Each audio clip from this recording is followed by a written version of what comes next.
guys, muli ito si Ate Yoli ay nagbabalik po sa inyo. Magandang umaga at magandang tanghali at magandang gabi.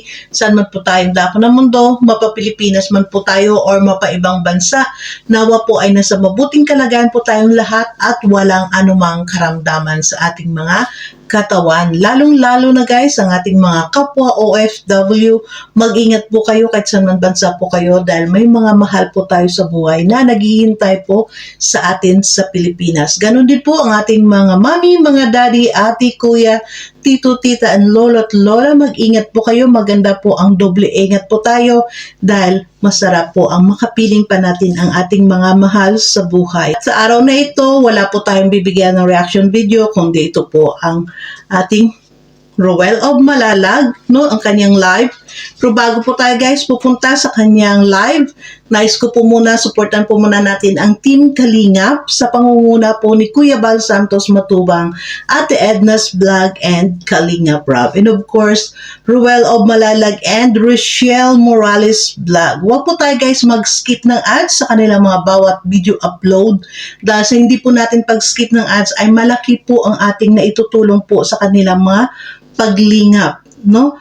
At lalong-lalo na ngayon si Dodong Ruel ay dalawa na po ang kanyang pabahay na malapit na pong maumpisan ngayong 2024. So, makiusap na rin po si Ate Yoli's Vlog. Sa mga hindi pa po nakapag-subscribe kay Ate Yoli's Vlog, please do subscribe my channel, Ate Yoli's Vlog, at pa-click na rin po guys ang inyong notification bell na sa bawat video upload po natin ay ma-notify din po kayo. So, po, nandito sa likuran natin, nandiyan yung live ni Dodong. Pero po ito pong ating re-reactionan. Ito po, meron po tayong audio clip na naka-ready. Kaya sagutin po natin. Porto por punto ang mga sinabi ni Dodong Ruel, no? Na yun nga guys, nakakalungkot. Bakit ba ang mga tao ay sadyang ang hirap po, no, na makaintindi sa mga bawat sitwasyon ng bawat tao. Di po ba? So, dito po guys, samahan niyo po ko. Ito nga guys, no, pakinggan natin kung ano ang nasasabi dito ng Dodong Ruel at sagutin po natin. Try po nating i-explain, no, ng kaya, na abot kaya nating i-explain sa mga viewers. Huwag po na masyadong seryosohin kung ano mga kalingap, no? Huwag po natin, yung mga nakaraang live ko, no? Actually, nalungkot din po silang doon. Kasi nga sa mga nabasa po niya, sinisend niya sa akin, screenshot.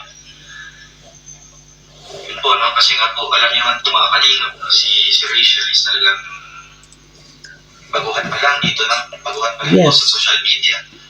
And ano pa siya, no? Vulnerable, no? Vulnerable sa kung ano mga negative na komento. Sasabihin natin sa kanya, di ba? Talagang ano pa siya, yung prone pa siya, no? Prone pa siya sa yung madali siyang madawan, ganyan po mga kanina. Kasi baguhan pa lang po siya dito sa stockment. So, ano pa lang po mga kalingap, no? Huwag po natin masyado po, ano, yung mga ginagawa po namin nilang, huwag po natin masyadong seryosohin kung yung last live namin mga kalingap na nagkakatuwaan kami, no? Huwag po natin masyadong i-bash po silang, no? Kasi ano po, no? Nakakaawa po, no? Kasi parehas po kami, no? Halimbawa, ibabash niyo po siya, no? Malulungkot po siya. So, syempre, wala naman po siya ibang pagsasabihan din, no? Kundi sa akin din. So, ako din po malulungkot din po mga kalingap, no? Mukhang domino effect din yan. Kaya sa akin, no? Maging labakan natin yung pag-iisip natin. Kung nasanay po kayo sa puro lambingan, no? Puro kaswitan, isipin nga din mga kalingap, part din po yun. Part din po yun sa amin na medyo seryoso po, ganyan. Good vibes na. Kasi dati, nag-live po ako kasama silang gano'n. May ano po doon, no? Narinig niyo po yung TV doon. Yung may mga eksena, may mga ugot, ganyan. And then silang gano'n naman, no? Nakikinig lang, no? Kasi nag-i-edit siya doon mga kalingap. Ano mga kalingap, nadadala po siya, no? Kasi nga po, sa kanya, gusto niya lang, no? Gusto niya lang ng kakulitan. Kasi nga po, napakasaya po sa part mga kalingap bilang isang vlogger. Kung natapos ka po mag-edit, tapos ka na lahat, ipag-public mo na lang, ang saya po sa feeling. No? Kami naman po mga kalingap, pagkatapos po kami mag-edit, halimbawa, tapos na kami mag-edit ng video, uploaded na, ang kulang na lang po is thumbnail. And kailangan ka naman mga kalingap, yung kulang na is thumbnail na lang. Kaya po, medyo nadala din po siya doon. No? Pero intindihin na lang po natin mga kalingap. No? Intindihin po natin tayo yung mas nakakatanda and tayo yung mas nakakaalam po ng kanyang sitwasyon. No? Kung ano magiging reaction din po niya. And syempre, pinapayuhan ko din naman siya mga kalingap. No? So wait, dito na muna tayo guys, no? Hanggang dyan muna tayo. Totoo po yun. Kasi di po ba na-reactionan nga natin last upload natin guys, yung reaction natin doon na yung sinabi nila na hindi mo ba alam, ikaw lang naman ang future ko. Di po ba? Doon kung tayo doon guys ay na umiintindi at kilala po natin sila at talagang sumubaybay po tayo no sa kanilang dalawa mula sa umpisa. Hindi po tayo maaring magsalita po ng hindi maganda sa kanya no kay Rochelle. At saka yung sinabi ni Ruel dito na nag-i-edit silang ga. Yun nga naman talaga, nag-i-edit siya, nakikita natin nag-i-edit siya ng kanyang thumbnail. Dahil ang kanyang videos is ready na niyang i-upload, wala pang thumbnail. Nasa tao nga yan guys, nasa atin yan ng mga vloggers, kung alin ang unahin mo. Ako ganun din no, pag ako gumawa ng aking video kagaya nito, may naka-ready na akong thumbnail. Kasi di ba bakit may naka-ready akong thumbnail? Dahil dito nga sa aking video, lagi kong sinasabi kung ano po ang naka-thumbnail sa atin. Ganon, no? Kaya, narinig natin lahat doon na malakas yung TV, di ba? Malakas yung TV at ginagaya niya. At normal po sa edad ni Rochelle, no? Kahit man tayo siguro na alam naman natin na lahat tayo dito nanonood sa kanilang dalawa ay alam natin lahat tayo ay may mga edad na, di ba? At tayo din ay may mga anak na rin, di ba? May mga anak na rin. At sa edad na yan, sa edad ni Rochelle na 17 years old, siguro alam din nyo or natin kung gaano po ang mga edad 17 years old asta or tumayo bilang isang 17 years old na bata, di ba? Need pa po nila ng minsan ay kailangan nilang maglaro pa. Hindi laro na yung sabi, hindi yung laro na yung baybahayan. Yung parang naglalaro pa rin yung isip niya, pang akala ay buhay ay talagang ganun lang pwedeng laro-laro, di ba? Ganun po yun ang stage po ngayon ni Rochelle. Although nakita natin si Rochelle, no? Na sa edad niya sa 17 years old ay grabe. Tumayo si Rochelle bilang isang breadwinner sa kanilang magkapatid, sa kanyang pamilya. So, dapat naintindihan po natin siya, no, guys? Naintindihan po natin sa mga basher dyan. Sana maintindihan nyo. Hindi po maganda yung pambabas po natin na hindi po, wala po sa lugar. No? Patuloy po natin, dahil para po ako, gusto ko po, patuloy po natin maparinig to yung pinaka-importante lang ditong bagay na mga sinasabi ni Ruel, no? Para po tayo ay tuloy-tuloy po ang aking pag-reaction dito. So, patuloy po tayo, guys. Kay Rochelle, dahil na di pa siya sanay dito, no? So, ngayon po, no, unti-unti po nawawala yung mga bashers namin, no? From the other community. Community, no? Pero ngayon po, no, mismo po ang mga sumusuporta sa amin, yung iba mostly, no? Yung iba, sila na po yung mismo nag-bash kay Rochelle, no? Unawain po natin, di ba mga kalingap, no? Nawain po natin yung sitwasyon po nilang ganyan. Very well said, Roel, for defending racial behavior and attitude. Ayan. Carefully, hopefully, given time, the viewers will understand her as she is reaching maturity. And yes po, no? Hindi pa Totoo yun. Hindi niya po... Mga kalingap, 17 pa lang, di ba? Totoo po yun. Hindi pa po yun na-reach ni Rochelle ang maturity ng kanyang pag-iisip. Although nakita natin matured siya minsan magdesisyon, matured siya sa pag nakita natin yung mga pananalita niya. Pero sa totoo po, hindi niya pa na-reach ang maturity ng kanyang kaisipan, no? Parang hindi pa siya fully matured doon, guys, dahil nasa 17 years old. Kumbaga, ito si Richelle ay na-force na lamang na maging matured dahil nga sa tawag po na kailangan niya maging matured. Dahil kailangan niyang tumayo bilang isang matured na babae dahil kailangan niyang tumayo ng ganyan dahil sa kanyang pamilya. Di po ba? Yun po, wag po natin ipersa yung bata. Yung maturity stage is di ba gaano talaga na totally na na-achieve. Kasi walang process pa yung mga kalingap, no? From time to time, no? Mas ma-realize ni Langga, no? kung anong mga pangyayari, ganyan, no? Mas magmamature siya in the near future, no? Actually, mature naman si Langga ngayon, di ba? Pero sa edad niya, mga kalingap, no? 17, di ba? May mga stages kasi yan. May mga stages. May process yan. Stage of development ng isang tao. Pag-aralan mo sa college, mga kalingap. Hindi yun totoo sa progress kaya madam. Oo nga po, no? Ganyan po, no? Yun po at akatin po. Ingay ng... Solid Rochelle. Ingay ng mga plato. Si Rachel, grabe, no? Walang pinagkaiba sa ibang mga bashers namin from the other community, from the other supporters, no? Hanggang parehas na sila, no? Siyempre, no? Hindi natin makakaila na baka basher talaga sila, no? Nagpapanggap lang. Huwag po tayong magtiwala agad, no? Ipakita namin, no? Sino kami, no? Totoo. Be the best, no? Be the best of who we are, ganyan, di ba? Magustuhan niyo po kami sa magustuhan, no? Kung ayaw niyo po sa amin, pwede po kayo magsuportahan, no? Kung ayaw niyo po sa halimbawa kay Langga, no? Di ba? Kasi dalawa po dito ng Rochelle, no? Rachel. Siyempre, yung pong comment ni Wow Life kanina, dapat mahalin din po, no, kung sino ang mahal ko. Diba? Ano tayo, maging sensible tayo, no, sa mga kina-comment natin. No?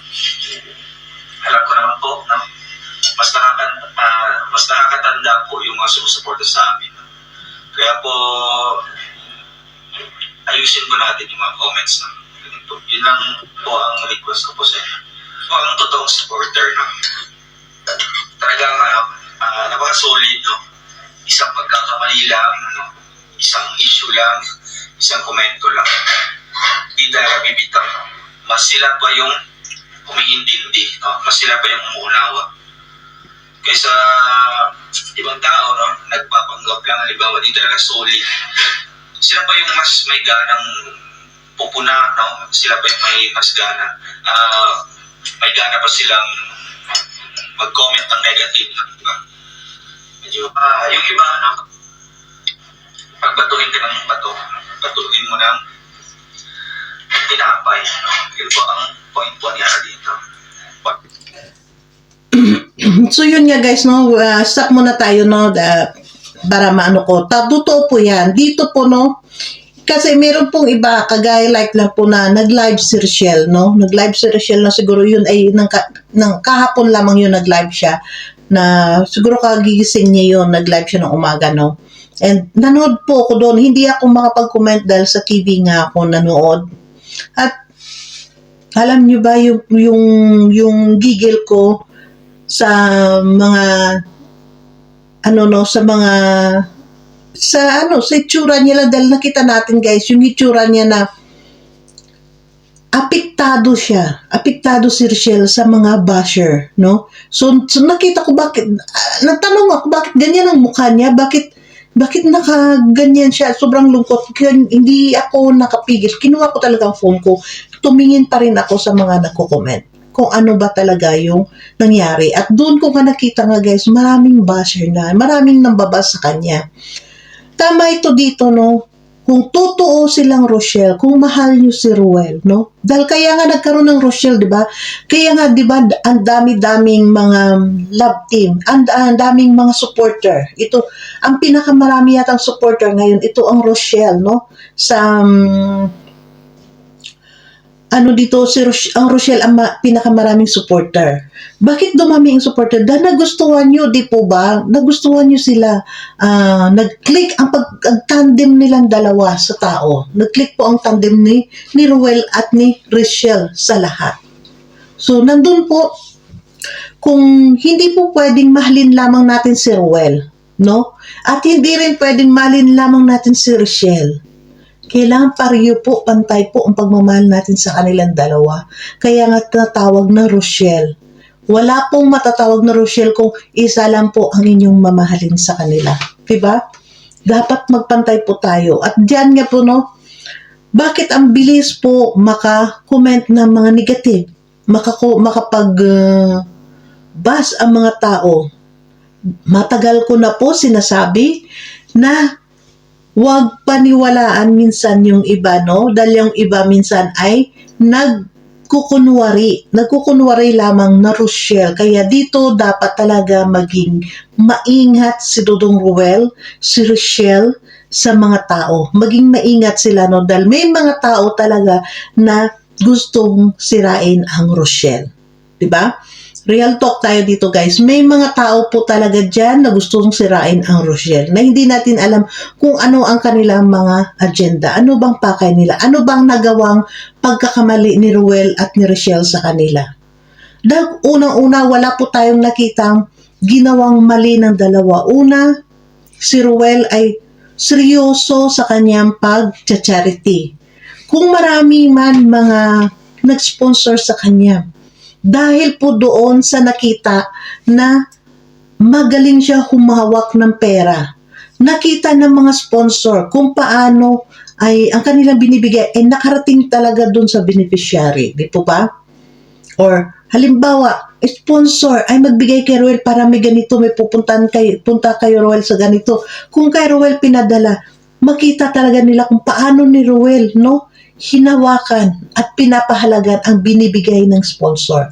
Ganun po kung bakit maraming nagmahal sa kanila. Kaya wala po naman kayong dapat kainggitan. Kung gusto nyo talaga na kayo ay magkaroon ng ganito kaklase na sponsor sa kanila, no? Gumawa po tayo ng kagaya po ng pagseryoso gawain kagaya ni Ruel. At dito tama po ito. Si Rochelle ay nasa hindi pa mo fully stabilize ang kanyang maturity, ang pagka-matured niya rito. Hindi pa nga siya naging 18 years old, di po ba? So, ano po bang hinahanap natin sa kanya? At tayong mga supporters, huwag po tayo sobrang demanding, no? Dahil unang-una, yung isa, si Rochelle, nag-aaral. Si Ruel nagcha-charity. Hindi po lahat ng kagustuhan natin, ng ano man ang gusto natin, ay magawa kaagad nilang dalawa. Di po ba? Yun po ang pakatandaan po natin. Hindi po lahat ng gusto natin ay kaya po kaagad nilang gawin dahil nga sa kanila ay may mga personal din silang bagay na dapat gagawin para sa kanilang mga sarili. Di ba? Like that. Like, kung wala sa mood yung tao, hindi natin pwedeng pilitin na po, tumawa ka, ngumiti ka sa amin dahil dito kami, nanonood kami sa iyo. Di po ba? Kung hindi natin alam, guys, kung masakit yung tiyan niya, o masakit ang ulo niya, o masakit ang ipin niya. Di pa? Yun na lang po sana ang ating gagawin. Isipin natin. Siguro may nararamdaman siyang hindi maganda, kaya ganun. Pero hindi. Alam po natin silang na ganun ang mukha niya malungkot dahil po sa nabasa doon ang mga comment doon. No? So, ito din ang masabi ko, no? Masabi ko, isa din dito, dahil dito ako talaga na, isa dito sa mga dahilan, no? Ito ay komento ko lang, ito yung tawag nito, opinion ko lamang ito. Ito ay isang opinion ko, no? Kung bakit siya ay apektado si Langga. Bakit siya ang bilis kaagad ng mga fake supporter, fake Rochelle na nagkukunwaring Rochelle. Bakit ang bilis talaga siyang ibas kaagad? Di ba? Dahil po doon, no, may galit, may kinikim-kim galit sa isang tao. Di ba? At sa kanya binubuhos, huwag niyo pong ibuhos sa kanya. Huwag pong ibuhos kay Richelle ang galit niyo. Dahil wala po siyang kinalaman kung ano man ang mga kinagagalit niyo sa isang tao. Di ba? Guys, mag-ano po tayo. Huwag niyo pong sanayan ang sarili niyo na nambas kayo ng mambas na lamang. Isipin niyo po, paano kung ang pambas niyo na yan, paano kung ang sinasabi niyo mga yan ay mangyayari sa inyong pamilya, mangyayari sa inyong mga anak, mangyayari sa inyong mga kapatid. Di ba? So, patuloy po muna tayo guys dito sa kay Ruel. Paano ang mga comment niya na mga negative sa'yo, against sa'yo, or para sa'yo ng mga negative? Siyempre, pakita mo na hindi ka talaga yun, no? Hindi ka talaga Totoo. naapektuhan, no? Ganyan pa dapat dito. Patibayan po ng loob, no? Talagang, siyempre, Totoo. Ang social media kailangan malakas ang loob mo dito. Social media, mga kalingap, mas nagiging, mas nagiging maunawain, no? Mas nagiging naging strong ka mga kalingap sa mga iba't ibang mga senaryo, iba't ibang mga situation na papagdadaanan mo dito. Kaya ayun po tayo, no? Mas tayo yung umuunawa sa mga basher, no? May mga basher dyan sa sa mga halimbawa, sa mga uploaded videos. So, pakinggan nyo lang guys, salutin ko lang yung... Kaya na po mga kalingap para hindi na po mga comment, no? Para hindi na po pakarisan po ng ibang tao, no? Or ibang viewers. Ganyan po tayo mag-handle po, no? Ganyan po tayo mag-handle po ng mga negative po ng mga tao. Huwag po tayo basta-basta po atake sa kanila. Huwag po tayo basta-basta magre-rebat sa kanila. Kasi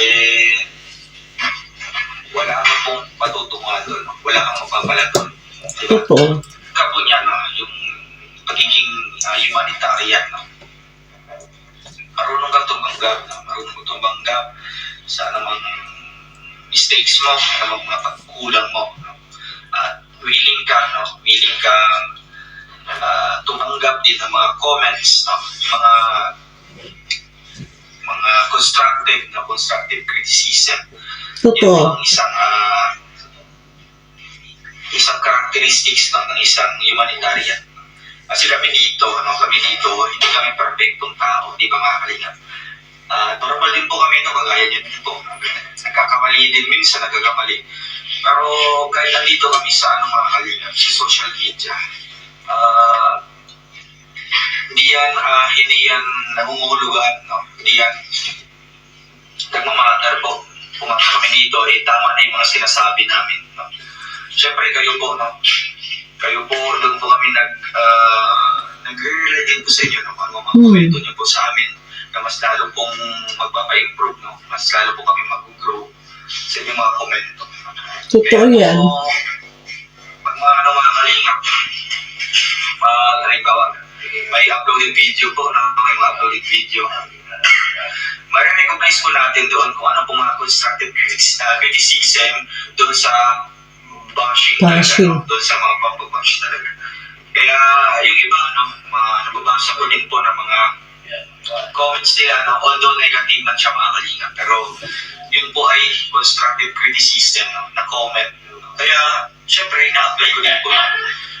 Yun po ay pupuno, no, yun po ay magpupuno po sa ating pagkukulang po bilang isang influencer, no, bilang isang vlogger, no, kasi hindi kami, no, minsan hindi din kami aware sa mga ginagawa namin, no, kasi ano po, no, walang ibang magsasabi po ng aming mga mistakes or mga aming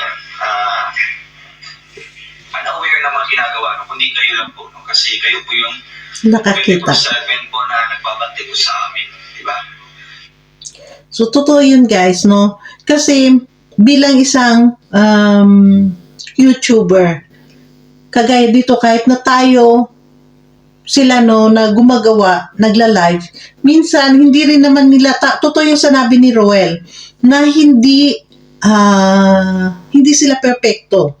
Tao lang sila, no? Hindi naman po sila robot na pwede natin lang disusi. Na kung anong gusto nating marinig, yun lang ang marinig natin sa kanila.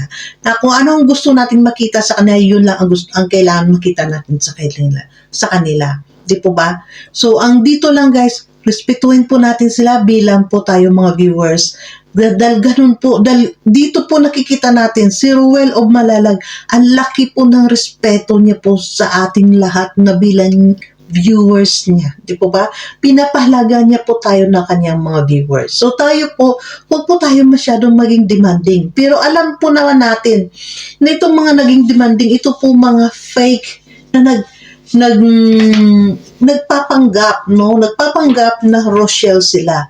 Na kung saan ay sa mga ibang community ay pumapasok din sila para mambas. At saan? Ipapalabas na Rochelle ang mga balahora. Rochelle ang nambabas. Di po ba? Meron po talagang ganyan. Kaya huwag po, mag-ingat po tayo kung tayo po mahal nyo. Alam ko marami pong nagmamahal dito sa kanilang dalawa. Panatilihin po natin, huwag po natin kalimutan ang kanilang motto na embrace positivity and avoid negativity. Ganun po. Ganun po yung panatilihin natin. Dahil napakalungkot po talaga na ibabas siya dahil sa ganun lang sitwasyon, dahil sa ganun lang pag-acting niya, ibabas siya.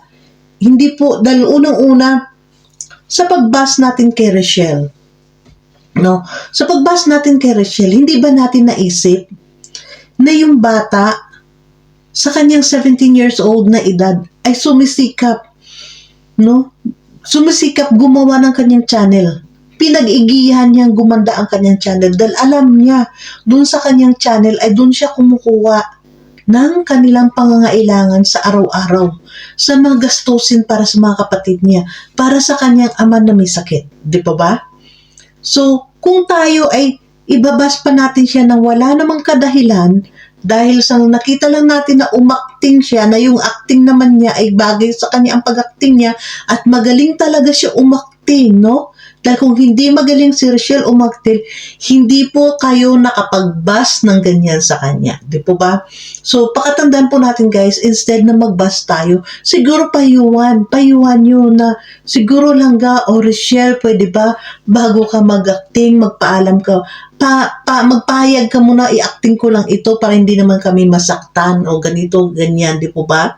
Ganun po, wag po tayo basta kaagad. Ang pangit po kasi ng mga pambabas sa kanya. Hindi po talaga maganda. Siya ay sumisikap para sa kanyang pamilya. Dahil yun ang inaasahan niya.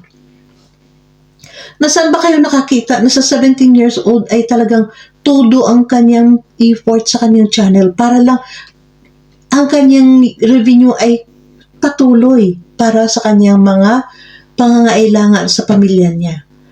Ngayon, ibabas natin, sabihin natin, pinapakita ni Rochelle na hindi ako nasasaktan, hindi ako apektado, okay na ako. Pero guys, nakita niyo naman sa kanyang mukha, di ba? Sa mukha niya talagang apektado sa mga pambabas niyo. So, maawa po kayo sa kanya dahil wala naman po siyang ginawang masama. Yun, ang kanyang pag-arte, ang kanyang pag-acting na yun, hindi naman yata siguro big deal yun dahil uma-acting niya siya.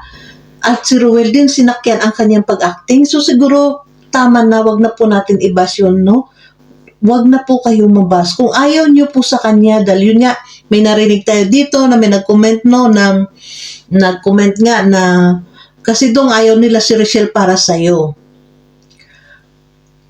Dito sa sabi niyo na ayaw nila kay Rochelle para kay Ruel of Malalag. Ano po ang magagawa natin kung si Rochelle Morales ang mahal ni Ruel of Malalag? Ano ang magagawa niyo po kung ayaw niyo? Kung ayaw niyo sa kay Rochelle para kay Dudong, kung siya ang mahal ni Dudong, ano pong magawa niyo? Si Rochelle nga tinanggap ng pamilya niya, tinanggap nga ni Kuya Awi, tinanggap ni Ate Marichu ng kanyang ina, ng kanyang mga kapatid. Kayo pa kaya ng mga fans lang? Kung ayaw niyo po, yun nga no, sabi ni Dudong, free po kayo, wag po kayo mag-comment. Wag po tayo mag-comment po ng basta-basta lalo na, nakakahiya po, nagko-comment tayo, tapos may mga profile tayo dyan, nakikita yung pagmumukha nyo.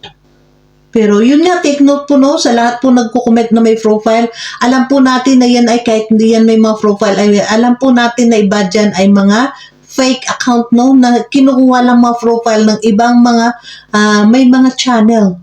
Tapos gamitin nila sa kanilang mga fake account. yun po din ang hindi maganda. Diba? Dahil sana po tayo dito ay maging masaya tayo na sa isang bata, no, sa isang dalagita, hindi ko natawag, baka may mag-comment naman, may boyfriend na yan, bata pa tawag nyo, o sa isang dalagita na sa edad na 17 years old, sumisikap po siya, nagsusumisikap siya para sa kanyang channel. Hindi po kasi guys madali ang mag-edit. Hindi po madali ang gumawa din ng thumbnail. Kasi kailangan mo rin pag-isipan kung ano ang thumbnail na maganda. Na yung pagkakita ng mga tao, pagkakita ng mga viewers ay mainggan nyo, ano sila, ano ba yung laman dyan? Ano ba yung in-upload niya kaya panoorin? Di po ba? Kaya hindi po madali ang isang ang gawain ng isang YouTuber. Marami po talagang mga malitlit na bagay na kailangan mong gawin. So, dyan guys, no, nanonood siya, nakita natin dun sa video na yon, nag-i-edit siya.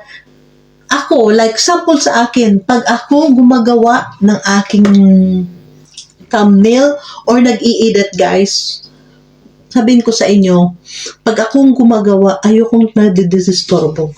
Minsan yung asawa ko, kinakausap ako. Alam mo ba, minsan, inaaway niya na lang ako dahil sa gumaganyan na ang kamay ko. Sandali, sabi ko. Tapos sabi niya, minsan sabi niya sa akin, bakit hindi ka sumasagot, galit ka? Hindi ako galit. May ginagawa ako. Ganun ako. Dahil hindi po madali ang gumawa po ng thumbnail, hindi po madali ang mag-edit. So sana intindihin natin dito si Richelle, no? Huwag po tayo magbas. Huwag po natin ibas na parang ipamukha mo sa kanya kung anong pinanggalingan niya, kung saan siya nanggaling. Alam niya po yan, no? Alam niya po kung na siya ay pinabahaya ng Kalingap. Alam niya na siya ay na-vlog ni Vincent Calyada. Hindi po natin kailangan ipamukha palagi sa kanya yan. Dahil alam niya po yan at hindi niya nakakalimutan. Lagi niyang binabanggit ang pagpapasalamat sa kay Vincent Calyada, kay Kalinga Prab, kay Kuya Bal Santos Matubang, Ate Edna's Vlog. Hindi po siya nakakalimot. Kaya guys, please lang, matatanda na po tayo. Tama na po, wag na po kayong mambas ng ganyan dahil hindi niyo alam, no? Baka darating ang araw, mangyari yung mga binibitawan yung pambas sa isang Richelle Morales Vlog ay mangyari po sa inyong pamilya yan. Di po ba? Hindi po maganda. Di ba? So, dito, pakinggan pa natin guys, dito si Ruel. Ano pa ang kadugtong nito? Medyo mahaba pero pasensya na po kayo. No? Kasi para klaro at sana matapos na ang lahat. Sa amin, di ba? Pinapanood niyo po yung mga upload namin, mga live namin. Kaya ngayon, no? May mga ibang nag-comment doon, no? Halimbawa, sa isang vlogger, nag-comment siya sa isang viewer na huwag kang mag-alala kasi hindi mo kami kilala or hindi mo kami nakakasama. Pero sila po yung nanonood po ng mga videos nyo. No? Siyempre, alam nila no, kung anong yung routine mo, kung anong ugali mo. Kaya nakapag-comment sila ng hindi maganda. Totoo yan. Kilala ka nila. No? Kasi nga po, palagi siya nanonood sa inyo. Kaya makapag-comment sila ng hindi maganda. No? Kaya huwag po natin sabihan niya mga viewers na huwag ka mag-comment na ganito kasi hindi ka namin nakakasama dito, no? Hindi mo ako kilala. No? Basta po, no? Kung ano po mga ginagawa ko namin dito sa social media, no? Talagang alam na alam po ng mga viewers. Talagang kayo po mas nakakaalam. Kasi public yung buhay namin, no? Totoo. Kami ng mga ganito, free nyo po na mapapanood, no? Anytime, no? Kahit anong oras, free nyo po panoorin. Kasi yan po kami, ganyan po ang aming dito, no? Yung lifestyle, no? Dito sa pag-YouTube. Kaya minsan, yung mga viewers talagang nagbibigay rin po ako ng respeto sa kanila, no? Halimbawa, may mga comments na ganito. Nag-reply din po ako na thank you po, although mga negative man. No? Pero yung comment na yun pala yung way, no? Yun pala yung comment na yun is para mas gumanda yung flow ng ano mo, di ba? Yun pala yung comment na yun is yun ang magpapaganda ng iyong mga videos, di ba? Ganyan. Kaya minsan, marami na tayong mga na-encounter na mga comments na mga negative, pero may point din, di ba? May mga lessons din tayo na natutunan. Totoo. Kasi kami, free kami. Ewan ko lang po sa iba, ayaw ko nilang mag-judge. Ayaw nilang makatanggap ng mga negative comments. Pero para Yes. sa akin, mapa-negative man yan or positive, talagang accepted ko. So, yun na nga guys, no, yun nga sabi ni Roel, ma-positive or negative ay tanggap niya mga comments. Tama po yung sinabi kanina ni Roel, no? Hindi tayo makapagsabi sa ating mga viewers sa kanyang mga comment na umalis kayo, hindi ko kayo kilala, hindi niyo ko kilala. Sa ilang taon or sa ilang buwan o sa ilang linggo na papanood niya sa iyo ay nakikita niya, doon kanya nakikilala, no? Doon tayo nakikilala ng ating viewers. Sa tuloy-tuloy na pagpapanood nila sa atin, nakikilala tayo nila. So, ang masabi ko dito, wag po tayo guys, no? Kasi minsan, yung mga comment, hindi naman totally lahat ay pambabas. Meron dyan mga constructive criticism na mga comment na kumbaga ay may napuna lang. Dahil yung mga ganong comment, kung tingnan naman natin, kung may mga comment dyan guys na hindi masyado, kung sa tingin nyo hindi masyado, kung hindi below the belt, no? Wag po natin i-delete. Dahil malay mo, yun ay ang papa-improve sa isang tao, di ba? Magpapa-improve. Yun nga sabi ni Roel, yun ay nagpapa-improve. Tanggap niya ang mga ibang comment kahit na pa-negative yan or positive, nagpapasalamat. So, totoo po, ako na-encounter ko po yan. Meron po, may na-encounter ako niya, no, na mga ganyang comment. Sige pa rin, pinupusuan ko pa rin dahil at in the end, matapos kong basahin ang mga comment, iniisip ko yan, asan ba ako may mali dun sa sinabi ko? Ano ba ang nagawa ko? Ganun po yun, no? Ganun po yung magawa. So dito, mapayo ko dito kay Langga, no? Dahil nakita natin nga naman talagang sobrang sakit sa dibdib guys, ang makita, sitwasyon niya na yun, no? Na parang, mukha siya talagang kawawa doon, na parang depressed, na hindi ko naintindihan yung ano ni Langga na, yung apektado doon sa mga comment sa baba. So, masabi ko dito lang pag next time may mga ganon ma-encounter ka na ganon, na sa tingin mo marami na talagang nambabas, I think it's better na magpaalam ka na, i-cut mo yung live kahit hindi pa umabot ng 1 hour para po hindi ka maapektuhan, hindi ka masyadong masaktan sa mga comment. Guys, hindi natin to pwedeng masabi sa kanya na hindi siya masasaktan. Nasasaktan to siya. At ganun din, no, tayo din, ang mga supporters ng dalawa, ni Ruel at ni Rochelle, no? Kung meron tayong nakikita na sa tingin natin ay hindi maganda, nagawa or nasabi nila or ano, i-message nyo. Huwag nyo pong i-comment. I-message nyo po na wag ganito, wag ganyan. Para alam din nila, yun na kasabi nga dyan ni Roel, minsan hindi po nila namamalayan ko anong mga nasasabi o anong kanilang mga aksyon. Di po ba?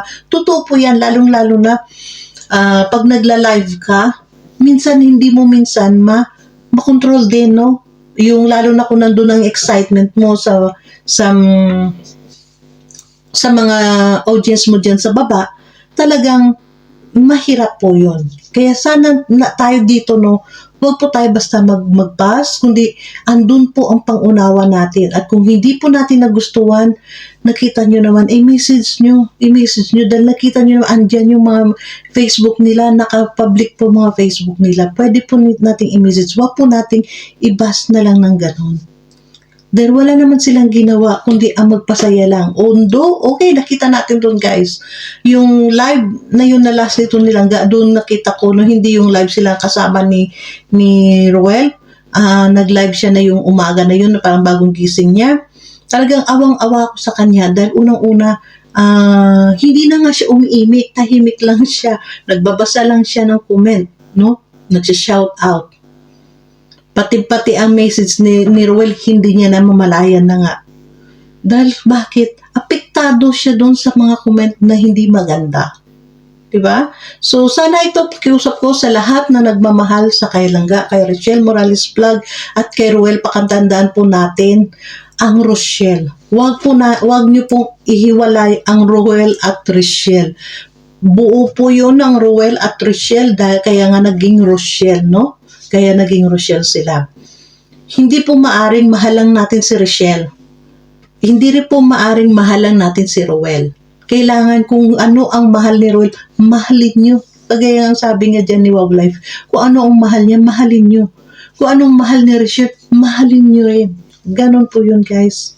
Para kung gusto nyo po na sila ay maging masaya. Di po ba? So, medyo haba tayo dito, guys, ng ating reaction. Kaya sorry dahil dito po, guys, talagang apektado din ako nung napanood ko yung live niya. Hindi ko nakayanan, no? Hindi ko tinapos yan dahil gawa sa ang sakit sa dibdib na makita yung sitwasyon niya, yung itsura niya doon na parang aping-api. Yun na nga, yun talagang feel ko doon na parang aping-api doon sila sa live na yun na hindi umiimik na, no? So, sana huwag po maulit ito. At last, before I end, mag-ingat po tayo dahil yun nga, may mga balibalita na gustong sirain ang Rochelle. So, lahat po na nagmamahal sa dalawa, maging maingat po kayo, no? Sa bawat pagsunod sa kanilang mga upload, no? Dahil pag matiyag din po kayo, ang masabi ko lang dito sa lahat na may mga view, no, lahat na may mga moderator, no, na binigyan ni Ruel at ni Rochelle, maging alerto po kayo pag may nakita nyong hindi maganda, i-delete nyo agad ang kanilang mga comment para hindi na maapektuhan, hindi na makarating na mabasa pa ni Ruel or ni Rochelle. Yun na lang po ang dapat nyo gawin. Kasi binigyan po kayo ng moderator para po mag-delete ng hindi magandang komento. Diba? So, thank you so much and God bless everyone. Bye!